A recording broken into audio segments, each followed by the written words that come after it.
Welcome to easy cooking Tamil. Hi friends, இன்னைக்கு நம்மளோட வீடியோவில் ரவா லட்டு எப்படி பண்ணுறது அப்படின்னு பார்க்கலாம்.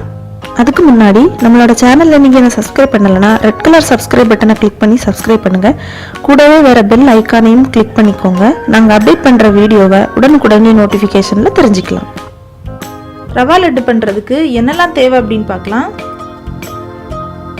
நான் இன்னைக்கு 1 கப் ரவை எடுத்துருக்கிறேன். 3/4 கப் சர்க்கரை, நீங்கள் 1 கப் அளவு வேணாலும் எடுத்துக்கலாம். 1 கப் பால், கொஞ்சம் முந்திரி பருப்பு, கொஞ்சம் உலர் திராட்சை, 3 ஏலக்காவை இந்த மாதிரி பொடி பண்ணி எடுத்துருக்கிறேன். 4 டீஸ்பூன் நெய். ஃபஸ்ட்டு ஒரு பேனில் நம்ம பாலை சேர்த்துடலாம். அதோட நம்ம பொடி பண்ணி வச்சுருக்கிற ஏலக்காவையும் உள்ளே சேர்த்துடலாம். பால் நல்லா பொங்கி வருது.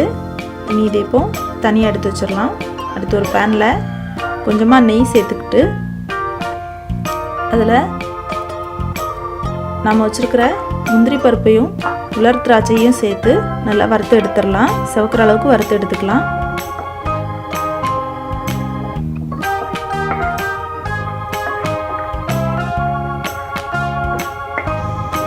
நல்லா சிவந்து வந்திருக்கு. இப்போ நான் தனியாக எடுத்து வச்சுருக்கிறேன். இனி அதே பேனில் இன்னும் கொஞ்சம் நெய் சேர்த்துக்கிட்டு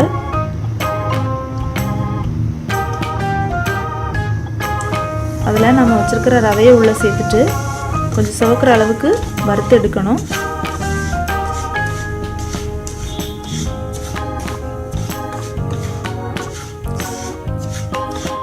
நல்லா சிவக்க வேண்டாம், லைட்டாக சிவக்கிறதுக்கு ஸ்டார்ட் ஆகிற டைமில் நம்ம எடுத்துடலாம். ரொம்ப சிவந்துருச்சு அப்படின்னா நம்ம லட்டோட கலர் கொஞ்சம் சேஞ்ச் ஆகும்.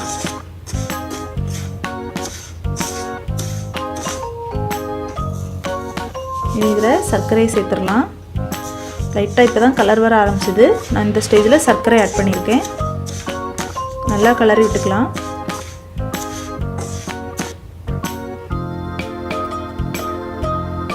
எல்லா இடமும் நல்லா மிக்ஸ் ஆகிற மாதிரி நல்லா கிளறி விட்டுக்கலாம்.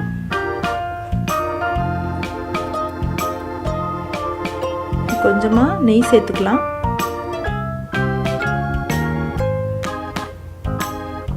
நம்ம ரவையை மட்டுமே ஒரு 15 நிமிஷம் கொஞ்சம் சிம்மில் வச்சு நல்லா வறுத்து எடுக்கணும். அதுக்கப்புறமா சர்க்கரையை சேர்த்துட்டு அது ஒரு 5 நிமிஷம் நல்லா கிளறி விட்டு எல்லாம் நல்லா மிக்ஸ் ஆன பிறகு கொஞ்சமாக நெய் சேர்க்கலாம். நெய் சேர்த்துட்டு அதுவும் நல்லா மிக்ஸ் ஆன பிறகு நம்ம முந்திரி பருப்பையும் உலர் திராட்சையும் உள்ளே சேர்த்துட்டு மறுபடியும் இதை நல்லா கலந்து விடணும். இந்த மிக்சிங்க்கு நமக்கு ஒரு 35 நிமிஷம் ஆகும். ஸ்டார்டிங்லேருந்தே நம்ம ரவையை வறுக்கிறதுலேருந்து இது வரைக்கும் ஒரு 35 நிமிஷம் ஆகும்.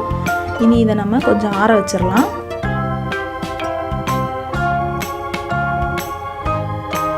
நல்லா ஆறின பிறகு நாம் இதில் காய்ச்சி வச்சுருந்த பாலை சேர்த்துட்டு நமக்கு லட்டு எந்த அளவுக்கு தேவையோ அந்த அளவுக்கு இந்த மாதிரி எடுத்து நல்லா உருண்டை பிடிச்சிக்கோங்க.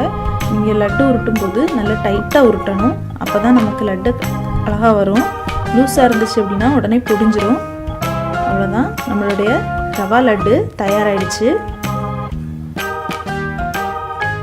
ஏலக்காவை நம்ம ரவையை வறுக்கும் போதே உள்ளே சேர்க்கலாம். ஆனால் அதோடைய ஃப்ளேவர் நமக்கு நிறைய கிடைக்காது. நம்ம பால் காய்க்கும் போது அதில் போட்டு காய்ச்சோம் அப்படின்னா இதில் ஃபுல்லுமே நம்ம பால் ஊற்றி தான் விரசுகிறோம். அப்போ அந்த ஏலக்காவோட ஃப்ளேவர் ஃபுல்லாக நமக்கு கிடைக்கும். அப்போது அதோடைய டேஸ்ட்டு இன்னும் நல்லாயிருக்கும். அது மட்டும் இல்லை, நம்ம பொதுவாக கடையில் வாங்கி சாப்பிட்றத விட நம்ம வீட்டிலே செஞ்சு சாப்பிட்டோன்னா அதோடைய சந்தோஷமே தனி தான். நீங்களும் இதை வீட்டில் ட்ரை பண்ணி பாருங்கள். நிச்சயமாக இது உங்களுக்கு பிடிக்கும்னு நம்புகிறோம். இந்த வீடியோ உங்களுக்கு பிடிச்சிருந்தா லைக் பண்ணுங்கள். மறக்காமல் இந்த வீடியோவை உங்கள் ஃப்ரெண்ட்ஸுக்கு ஷேர் பண்ணுங்கள். எங்களுடைய சேனலை சப்ஸ்கிரைப் பண்ண மறந்துடாதீங்க. மேலும் இந்த வீடியோ பற்றின உங்களோட கமெண்ட்ஸை கமெண்ட் பாக்ஸில் டைப் பண்ணுங்கள். நன்றி.